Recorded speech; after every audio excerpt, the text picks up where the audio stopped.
Sports have become increasingly popular around the world in the last few decades.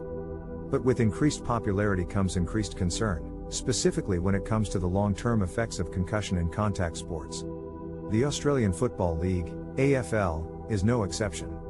Recently, the AFL Players Association, AFLPA, claimed that they had been kept in the dark for the past 6 months regarding the league's plans to review the clinical care and financial support for past players who suffered long-term effects due to concussion and other job-ending injuries.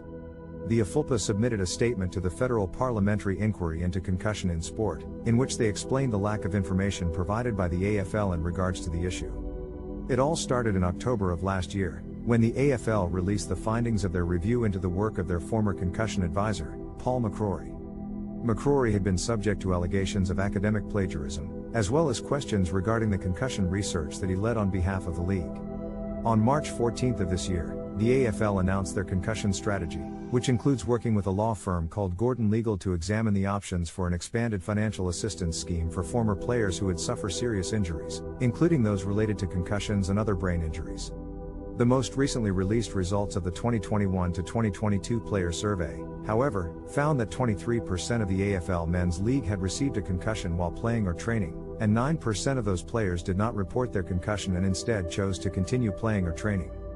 As for the AFLW League, 17% of the surveyed players reported that they had suffered a concussion while playing, with only 2% not reporting it.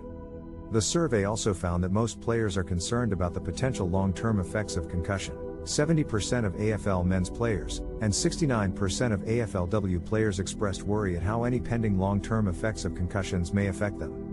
Moreover, applications for football-ending injury payments had also seen a significant increase over recent years, with 63% of those applications relating to concussion-related injuries.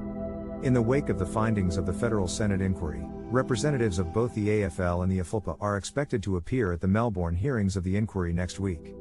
It is our hope that they will find a way to better provide financial assistance to former players who have suffered from concussion-related injuries, and otherwise help to address the increasing cohort of former players affected by the debilitating neurodegenerative disease, chronic traumatic encephalopathy, CTE.